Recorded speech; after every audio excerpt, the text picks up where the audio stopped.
Hello, welcome back to the channel. So in this video we shall see some very basic aspects of conductance of electrolytic solutions. So it can be said as very basic aspects. So ಇದಕ್ಕೆ directly questions ಇದಕ್ಕೆ related ಬರುತ್ತೆ ಅಂತ ಹೇಳಲಿಕ್ಕೆ ಬರೋದಿಲ್ಲ.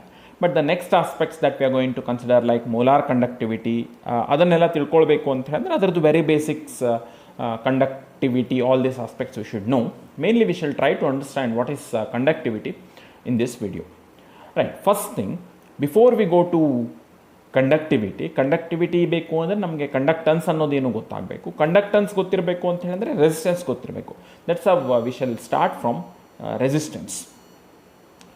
ಇದು resistance ಅನ್ನೋದನ್ನು ನಾವು mainly ಎಲ್ಲಿ ಯೂಸ್ ಮಾಡ್ತೇವೆ ಅಂತ ಹೇಳಿದ್ರೆ in case of metallic conductors we use this, right. So whereas in case of electrolytic conductors ಇದ್ದಾಗ we do not go with this resistance ಅನ್ನೋದು ತೊಗೊಳ್ಳೋದಿಲ್ಲ ನಾವು.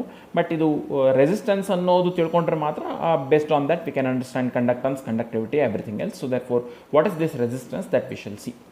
ರೆಸಿಸ್ಟೆನ್ಸ್ ಅಂತ ಹೇಳಿದ್ರೆ ಇಟ್ ಈಸ್ ನಿಮ್ಮ metallic conductor through electrons flow ಆಗ್ತಿರಬೇಕಾದ್ರೆ metallic conductor it opposes that flow of electron. ಫಿಸಿಕ್ಸ್ದಲ್ಲಿ ಇದ್ರದ್ದು ಭಾಳ ಡೀಟೇಲ್ಸ್ ನೀವು ಇನ್ನೂ ಡೀಟೇಲ್ಸ್ ಕಲ್ತಿರ್ತೀರಿ. ಸೊ ದಟ್ ಅದು ಎಷ್ಟು ಅಪೋಸ್ ಮಾಡುತ್ತೆ ಅನ್ನೋದು that is called as resistance. And this we will be knowing that ಏನು ಅಂತ ಹೇಳಿದ್ರೆ resistance it will be directly proportional to the length of the wire, metallic conductors ತಗೊಂಡಾಗ, and it will be inversely proportional to its area of cross section. Length ಎಷ್ಟು ನೀವು ಜಾಸ್ತಿ ಇರುತ್ತೆ ಅಷ್ಟು ನಿಮಗೆ ರೆಸಿಸ್ಟೆನ್ಸ್ ಜಾಸ್ತಿ ಆಗುತ್ತೆ, ಅಂದರೆ ಅಷ್ಟು ಆ ಮೆಟಲ್ ಹಿಂಡ್ರೆನ್ಸ್ ಮಾಡುತ್ತೆ for free flow of electron. Area of cross section ಜಾಸ್ತಿ ಇದ್ದಷ್ಟು ಆ ಹಿಂಡ್ರೆನ್ಸ್ ಕಡಿಮೆ ಆಗುತ್ತೆ. Therefore so resistance it is directly proportional to length, inversely proportional to area. ಇದು ಗೊತ್ತಿದೆ ನಮಗೆ. ಸೊ ಇಲ್ಲಿ ಈಗ ಪ್ರಪೋರ್ಷನಾಲಿಟಿ ಕಾನ್ಸ್ಟೆಂಟ್ ಇಂಟ್ರೊಡ್ಯೂಸ್ ಮಾಡಿದ್ವಿ ಅಂತ ಹೇಳಿದ್ರೆ that proportionality constant it is rho, and therefore R is equal to rho into L divided by A ಅಂತ ಹೇಳಿ ಬರಿಬಹುದು. ಸೊ ನೋಡಿರಿ, ಇದು ಒಂದು ವೆರಿ ಬೇಸಿಕ್ ಇಕ್ವೇಷನ್. ಸೊ ಇದನ್ನು ನೆನ್ಪಿಟ್ಕೊಂಡ್ರೆ ಮತ್ತು ಇದರ ಬೇಸ್ ಮೇಲೆ ನಮಗೆ ಯೂನಿಟ್ಸ್ ಮೇಲೆ ವರ್ಕೌಟ್ ಮಾಡೋದಿರಲಿ ಅಥವಾ ರೆಸಿಸ್ಟಿವಿಟಿಗೆ ಫಾರ್ಮುಲಾ ವರ್ಕೌಟ್ ಮಾಡೋದು ಇರಲಿ, everything it will depend on this formula. So ಹಾಗೆ ಇಂಪಾರ್ಟೆಂಟ್ ಇರೋ ಫಾರ್ಮುಲಾವನ್ನು ನಾನು ಹೀಗೆ ಜಸ್ಟ್ ಡಬಲ್ ಲೈನ್ ಅಂದರೆ ಮೇಲೊಂದು ಲೈನ್ ಕೆಳಗೊಂದು ಲೈನ್ ಹಾಕಿಟ್ಟಿದ್ದೀನಿ. So these formulas you must remember. So one such formula it is this: resistance is equal to resistivity rho into L upon A, right. So ಇದು resistivity ಅಂದರೆ ಏನು ನೋಡ್ರಿ, resistivity ಅನ್ನುವಂಥದ್ದು ಅದು for a given metal it is fixed quantity. It depends on the nature of the metal. ಯಾಕೆ ಬೇಕಾಗತ್ತೆ ಅಂತ ಹೇಳಿದ್ರೆ, ಈಗ ಫಾರ್ ಎಕ್ಸಾಂಪಲ್ ಒಂದು ಪೀಸ್ ಆಫ್ ವೈರ್ ತೊಗೊಂಡ್ರಿ, ಒಂದು ಪೀಸ್ ಆಫ್ ಕಾಪರ್ ವೈರ್ ತೊಗೊಂಡ್ರಿ, ಒಂದು ಪೀಸ್ ಆಫ್ ಸಿಲ್ವರ್ ವೈರ್ ತೊಗೊಂಡ್ರಿ. ಸೊ ಯಾವುದ್ರಲ್ಲಿ ನಿಮಗೆ ರೆಸಿಸ್ಟೆನ್ಸ್ ಜಾಸ್ತಿ ಆಗುತ್ತೆ ಅಥವಾ ಕಂಪೇರ್ ಮಾಡಬೇಕು ನಿಮಗೆ ಯಾವುದು ಜಾಸ್ತಿ ರೆಸಿಸ್ಟೆನ್ಸ್ ಆಫರ್ ಮಾಡುತ್ತೆ, ಯಾವುದು ಕಡಿಮೆ ರೆಸಿಸ್ಟೆನ್ಸ್ ಆಫರ್ ಮಾಡುತ್ತೆ ಅನ್ನೋದನ್ನು ಕಂಪೇರ್ ಮಾಡಬೇಕಾಗತ್ತೆ. ಆವಾಗ ಏನು ಅಂತ ಹೇಳಿದ್ರೆ if they are of different length and different area comparison ಕರೆಕ್ಟಾಗಿ ಆಗೋದಿಲ್ಲ. ಸೊ ಹಾಗಾಗಿ ನಾವೇನು ಮಾಡ್ತೇವೆ ಅಂತ ಹೇಳಿದ್ರೆ ರೆಸಿಸ್ಟಿವಿಟಿ ಟರ್ಮ್ಸ್ದಲ್ಲಿ ಯೂಶ್ವಲಿ ಅದನ್ನು ಎಕ್ಸ್ಪ್ರೆಸ್ ಮಾಡ್ತೀವಿ. ಸೊ ರೆಸಿಸ್ಟಿವಿಟಿ ಅಂತ ಹೇಳಿದ್ರೆ ಅದು ಬರೋದು ಒರಿಜಿನಲ್ ಬರುವಂಥದ್ದು ಇಲ್ಲಿ ಪ್ರಪೋರ್ಷನಾಲಿಟಿ ಕಾನ್ಸ್ಟೆಂಟ್ ಆಗಿ ಬರುತ್ತೆ. ಬಟ್ ಫರ್ದರ್ ಅದನ್ನು resistivity how it can be defined that we can see. ಇದೇ ಮೇಲಿನ ಡೆಫಿನೇಷನ್, ಇದೇ ಇಕ್ವೇಷನಿಂದ resistivity rho it can be defined in this way. So rho is equal to ಇದೇ ಇಕ್ವೇಷನ್ ರಿಅರೇಂಜ್ ಮಾಡಿದರೆ I can say that it is R into A upon L ಅಂತ ಹೇಳಲಿಕ್ಕೆ ಬರುತ್ತೆ. But try to understand, ಇದು resistivity ಅನ್ನುವಂಥದ್ದು 7a area of cross section it is 1 centimetre square ಅಥವಾ 1 metre square, ಅದು ನಿಮಗೆ ಯೂನಿಟಿ ಇದೆ. ಆ್ಯಂಡ್ ಇವನ್ ಲೆಂತ್ ಯೂನಿಟಿ ಇದ್ದಾಗ ಆವಾಗ ಏನು ರೆಸಿಸ್ಟೆನ್ಸ್ ಆಫರ್ ಆಗ್ತಿರ್ತದೆ that is called as resistivity. ಒಂದು ಪೀಸ್ ಆಫ್ ವೈರ್ ತೊಗೊಳ್ಬೇಕು ನೀವು, ಕಾಪರ್ ನೀವು ರೆಸಿಸ್ಟಿವಿಟಿ ಮೆಷರ್ ಮಾಡ್ತಾ ಇದ್ದೀರಿ ಅಂತ ಹೇಳಿದ್ರೆ you take a piece of wire, ಅದು SI ಯೂನಿಟ್ಸ್ದಲ್ಲಿ ಮೆಷರ್ ಮಾಡ್ತೀರಿ ಅಂದರೆ it's length it should be 1 metre and ಅದರದ್ದು area of cross section it should be 1 metre square, which is practically very difficult. ಅದಕ್ಕೆ ಯೂಶ್ವಲಿ ಇದು ರೆಸಿಸ್ಟಿವಿಟಿ ಆಲ್ ದೀಸ್ ಥಿಂಗ್ಸ್ ಅದನ್ನು ನಾವು SI ಯೂನಿಟಲ್ಲಿ measure ಮಾಡೋದಿಲ್ಲ, ನಾನ್ SI ಯೂನಿಟಲ್ಲಿ ಹೋಗ್ತೇವೆ, CGS ಯೂನಿಟ್ದಲ್ಲಿ ಹೋಗ್ತೇವೆ. ಸೊ CGS ಯೂನಿಟ್ ಪ್ರಕಾರ ಹೇಳೋದಿದ್ದಂದರೆ area of cross section of that wire it should be 1 centimetre square and length of that wire it should be say 1 centimetre. So in that case ಆವಾಗ ಏನು resistance offer ಆಗಿರುತ್ತೆ, ಇಲ್ಲಿ ಒಂದು ಬರುತ್ತೆ, ಇಲ್ಲಿ ಒಂದು ಬರುತ್ತೆ. So that resistance offered by that piece of wire of ನಾನೀಗ ಸ್ಪೆಸಿಫೈ ಮಾಡಿದ dimensions that is called as resistivity, right. And units ನೋಡ್ರಿ, ಅಫ್ಕೋರ್ಸ್ ಯೂನಿಟ್ ಮೇಲೂ ಸ್ಟ್ರೇಟ್ ಅವೇ ಕ್ವಶನ್ ಬರಬಹುದು. ಯೂನಿಟ್ಸ್ ನೀವು ನೆನಪಿಡಬೇಕಾದ ಅವಶ್ಯಕತೆ ಇಲ್ಲ. Unit of this resistivity unit, resistivity equation ನಿಮ್ಗೆ ಇದು ಬರ್ಕೊಳ್ಳಿಕ್ಕೆ ಬರುತ್ತೆ ಅಂತ ಹೇಳಿದ್ರೆ ಫ್ರಮ್ ದ ಫಸ್ಟ್ ಇಕ್ವೇಷನ್ ಅದರಿಂದ ಅದನ್ನು ರಿಅರೇಂಜ್ ಮಾಡಿ ಈ ಇಕ್ವೇಷನ್ ಬರ್ಕೊಳ್ಳಿಕ್ಕೆ ಬರುತ್ತೆ ಅಂತ ಹೇಳಿದ್ರೆ it is not even necessary to remember this equation. So from this equation units can be worked out very easily. Resistance you know ಆರ್ದು unit ohm, O H M ಅಂತ ಬರಿತೇವೆ, ಅಥವಾ it will be indicated by this symbol. So R unit it will be ohm.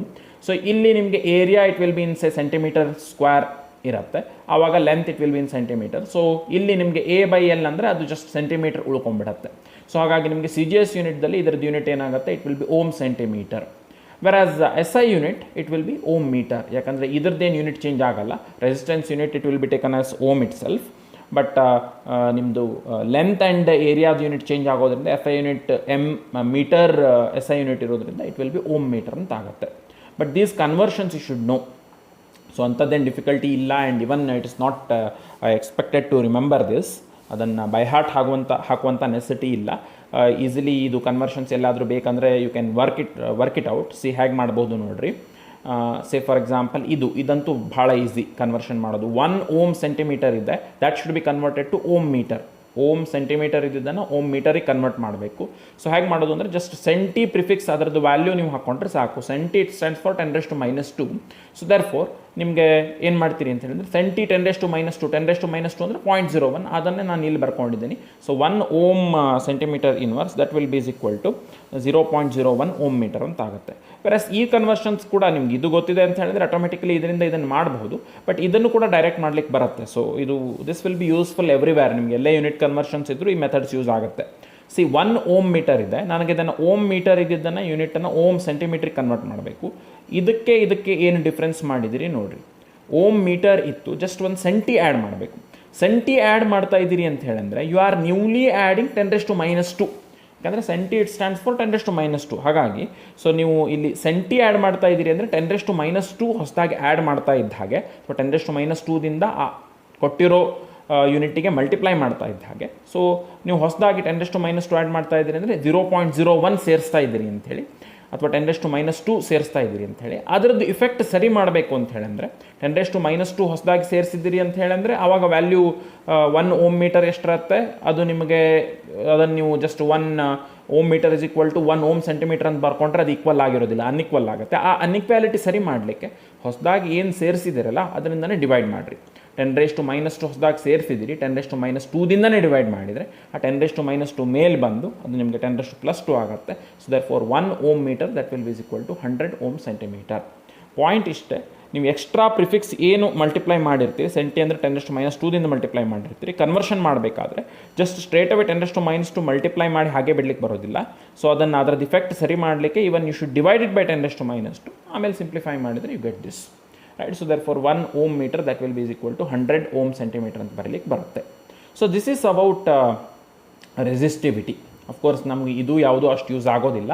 So this is for metallic conductors. Maybe in case of physics problem solve ಮಾಡಲಿಕ್ಕೆ ಇವೆಲ್ಲ aspects ನಿಮ್ಗೆ ಅಲ್ಲಿ ಡೀಟೇಲಾಗಿ ಕಲ್ತಿರಬಹುದು ನೀವು, and ಅಲ್ಲಿ ನಿಮ್ಗೆ ಯೂಸು ಆಗಬಹುದು. But now when it comes to chemistry, so we go with this. ನಾವು resistance ಅನ್ನೋದಿಲ್ಲ, we take something else called as conductance. And this conductance it is indicated by G, not by C. ಯಾಕಂದರೆ C ನಾವು capital C molar ಕಾನ್ಸಂಟ್ರೇಷನ್ಗೆ use ಮಾಡೋದ್ರಿಂದ this conductance it will be measured, it will be indicated by G. So ಹೇಗೆ, very easy, it is reciprocal of resistance. So resistance ಅಂತ ಹೇಳಂದರೆ ಅದು ನಿಮಗೆ electrons free ಫ್ಲೋವನ್ನು hinder ಮಾಡುವಂಥದ್ದು. ಅದರದ್ದು ರೆಸಿಪ್ರೋಕಲ್ ತೊಗೊಂಡ್ರೆ ಇಲೆಕ್ಟ್ರಾನ್ಸ್ ಎಷ್ಟು ಫ್ರೀಯಾಗಿ ಎಲೆಕ್ಟ್ರಿಕಲ್ ಕಂಡಕ್ಟಿವಿಟಿ ಮಾಡ್ತಾ ಇದ್ದಾವೆ ಅನ್ನೋದು ಬರುತ್ತೆ. So therefore this conductance by definition it is reciprocal of resistance. So ಇದು ಒಂದು ಪಾಯಿಂಟ್ ಗೊತ್ತಿದ್ದರೆ ಇದು ಕಂಡಕ್ಟನ್ಸ್ಗೆ ನಮ್ಗೆ ಈಸಿಲಿ ಇಕ್ವೇಷನ್ ಬರ್ಕೊಳ್ಬಹುದು. So G is equal to 1/R by definition, right. So R is equal to ಏನು ಅನ್ನೋದು ಆವಾಗಲೇ ಬರೆದಿದ್ದೀನಿ. R is equal to ρ into L/A ಅನ್ನೋದು ಗೊತ್ತಿದೆ. ಆ್ಯಂಡ್ ಇದು ಇಲೆಕ್ಟ್ರೋಲೈಟಿಕ್ ಕಂಡಕ್ಟನ್ಸ್ಗೆ ನಾವು ಕಂಡಕ್ಟನ್ಸ್ ಯೂಸ್ ಮಾಡ್ತೀವಿ. ಇಲೆಕ್ಟ್ರೋಲೈಟಿಕ್ ಕಂಡಕ್ಟರ್ಸ್ ಅಂದರೆ ಅಯಾನಿಕ್ ಕಂಡಕ್ಟರ್ಸ್, ಅಂದರೆ ionic solids they are dissolved in ಏನು ಅಂತ ಹೇಳಿದ್ರೆ ವಾಟರ್. ಆ ಥರದ ಸೊಲ್ಯೂಷನ್ಸಿಗೆ ನಾವು ರೆಸಿಸ್ಟೆನ್ಸ್ ಯೂಸ್ ಮಾಡೋದಿಲ್ಲ, ಬಟ್ ಯೂಶ್ವಲಿ ಅದರದ್ದು properties it will B explained in terms of conductance. Fine. ಈಗ ಇದನ್ನು ಮತ್ತೆ ಸಿಂಪ್ಲಿಫೈ ಮಾಡಿದ್ರಿ ಅಂತ ಹೇಳಿದ್ರೆ G it can be written as 1/ρ. ಇಲ್ಲಿ 1/ρ ಹಾಗೆ ಇಟ್ಕೊಳ್ತೀನಿ. ಸೊ ಇದು L/A ಮೇಲೆ ತೊಗೊಂಡು ಬಂದರೆ ಇಟ್ ವಿಲ್ ಬಿ A/L ಅಂತಾಯಿತು. ಸೊ ಏನು ಬರಿಬೋದು ಅಂದರೆ G ಈಸ್ ಈಕ್ವಲ್ ಟು ಇದು 1/ρ, it will be given a new name ಅಥವಾ ನ್ಯೂ ಸಿಂಬಾಲ್, ಕಪ್ಪ ಅಂತ ಕರಿತೇವೆ. And therefore G conductance that can be written as kappa into A/L ಅಂತ ಬರೀಲಿಕ್ಕೆ ಬರುತ್ತೆ. ನಾವು ಇಲ್ಲಿ ಒಂದು ನಮಗೆ ಪ್ರಪೋರ್ಷನಾಲಿಟಿ ಕಾನ್ಸ್ಟೆಂಟ್ ಥರದ್ದು ಬಂತು, ಅಥವಾ 1/ρ ಅನ್ನೋದು ಬಂತು. So that 1/ρ it is indicated as kappa, and that kappa it is called as conductivity. Same thing ಅಲ್ಲಿ ನಮಗೆ ಆ ಮೆಟಾಲಿಕ್ ಕಂಡಕ್ಟರ್ಸ್ದಲ್ಲಿ ಮೆಟಾಲಿಕ್ ಕಂಡಕ್ಟರ್ಸ್ ಹೇಗೆ ಕಂಡಕ್ಟ್ ಮಾಡುತ್ತೆ ಅನ್ನೋದನ್ನು ಕಂಪೇರ್ ಮಾಡಲಿಕ್ಕೆ ಹೇಗೆ ರೆಸಿಸ್ಟಿವಿಟಿ ಬೇಕಾಗ್ತಿತ್ತು, ಸಿಮಿಲರ್ಲಿ ಇಲೆಕ್ಟ್ರೋಲೈಟಿಕ್ ಸೊಲ್ಯೂಷನ್ಸ್ ಹೇಗೆ ಕಂಡಕ್ಟ್ ಮಾಡುತ್ತೆ ಅನ್ನೋದನ್ನು ಕಂಪೇರ್ ಮಾಡಲಿಕ್ಕೆ we need something called as conductivity, right. But ಇಲ್ಲಿ very important thing this conductivity. ಅಲ್ಲಿ ನಮಗೆ ಮೆಟಾಲಿಕ್ ಕಂಡಕ್ಟರ್ಸ್ ಇದ್ದಾಗ ಕಾನ್ಸಂಟ್ರೇಷನ್ ಅನ್ನೋದು ಏನು ಮ್ಯಾಟ್ರ್ ಆಗ್ತಿರಲಿಲ್ಲ, usually it doesn't matter. But here ನಾವು when it comes to electrolytic conductors, so electrolytic ಕಂಡಕ್ಟರ್ಸ್ದಲ್ಲಿ ಇದು ಕಂಡಕ್ಟಿವಿಟಿ ಅನ್ನುವಂಥದ್ದು it depends on the nature of the electrolyte, mainly it depends on the nature of the electrolyte, and even it depends on concentration. Conductivity ಅನ್ನುವಂಥದ್ದು ಅದು concentration ಮೇಲೂ depend ಆಗುತ್ತೆ. So ಹಾಗಾಗಿ ಇದು ಅಷ್ಟು ಯೂಸ್ಫುಲ್ ಆಗೋದಿಲ್ಲ ನಮಗೆ, 2 ಫ್ಯಾಕ್ಟರ್ ಮೇಲೆ ಡಿಪೆಂಡ್ ಆಗೋದ್ರಿಂದ ಕಂಪೇರ್ ಮಾಡಲಿಕ್ಕೆ ಅಷ್ಟು ಯೂಸ್ಫುಲ್ ಆಗೋದಿಲ್ಲ. ಸೊ ಕಂಪೇರ್ ಮಾಡಲಿಕ್ಕೆ ನೆಕ್ಸ್ಟ್ ಮೋಲಾರ್ ಕಂಡಕ್ಟಿವಿಟಿ ಅಂತ ತೊಗೊಳ್ತೇವೆ, ಅದನ್ನು ತೊಗೊಂಡು ನಾವು ಇಲೆಕ್ಟ್ರೋಲೈಟಿಕ್ ಸೊಲ್ಯೂಷನ್ಸ್ದು ಕಂಡಕ್ಟನ್ಸ್ ವ್ಯಾಲ್ಯೂಸನ್ನು ಕಂಪೇರ್ ಮಾಡ್ತೇವೆ. But before we go to that molar conductivity, ಅದಕ್ಕೆ ಹೋಗೋದಕ್ಕಿಂತ ಮೊದಲು we should understand this conductivity which is indicated by kappa, right.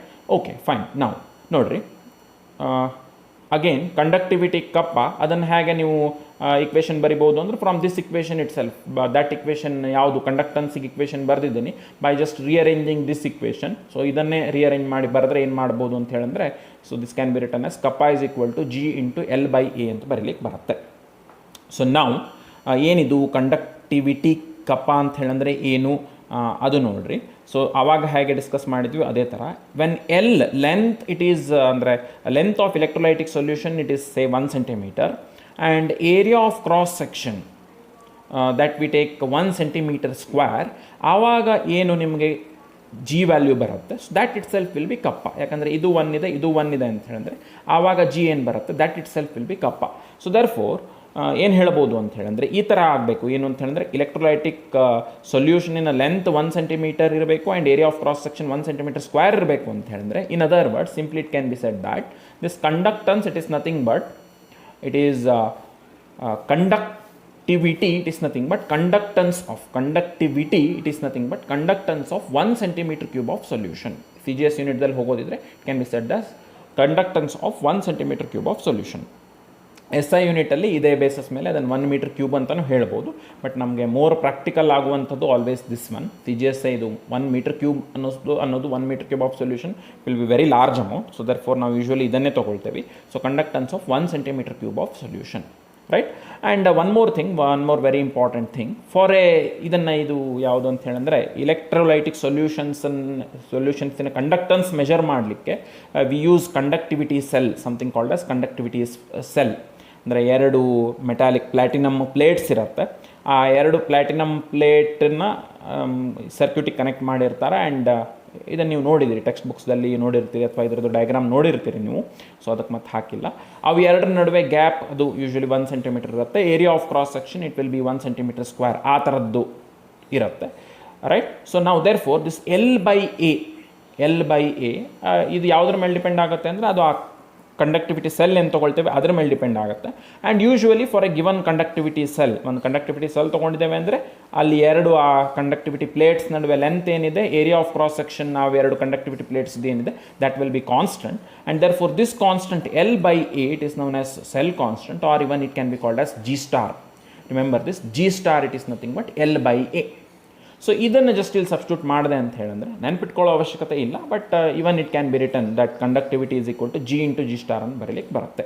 Of course ಇಲ್ಲಿ ನೀವು ನೆನ್ಪಿಡಬೇಕಾದ ಇಕ್ವೇಷನ್ ಇದು ಒಂದು ನೆನ್ಪಿಟ್ರೆ ಸಾಕಾಗುತ್ತೆ. ಇದರ ಬೇಸ್ ಮೇಲೆ ಕಂಡಕ್ಟನ್ಸಿಗೆ ಇಕ್ವೇಷನ್ ಗೊತ್ತಿದೆ ಅಂದರೆ ಕಪ್ಪಾಗಿ ಇಕ್ವೇಷನ್ ಬೇಕು ಅಂತ ಹೇಳಿದ್ರೆ you can readily write that. Okay, let's come to units of this kappa. ಇಲ್ಲಿ ಈ ಇಕ್ವೇಷನಿಂದ ನಿಮ್ಗೆ ಯೂನಿಟ್ಸ್ ಆಫ್ ಕಪ್ಪ ಈಸಿಲಿ ಬರಿಬಹುದು. So G it is nothing but conductance. Conductance unit ಹೇಗೆ ಹೇಳ್ತೇವೆ ಅಂತ ಹೇಳಿದ್ರೆ conductance it is nothing but reciprocal of resistance. Therefore ಇದ್ರದ್ದು ಯೂನಿಟನ್ನು ಕೂಡ ನಾವೇನು ಮಾಡ್ಬೋದು ಅಂದರೆ ರೆಸಿಸ್ಟೆನ್ಸ್ ಯೂನಿಟನ್ನು ರೆಸಿಪ್ರೋಕಲ್ ತೊಗೊಳ್ಬೋದು. Resistance unit it is ohm.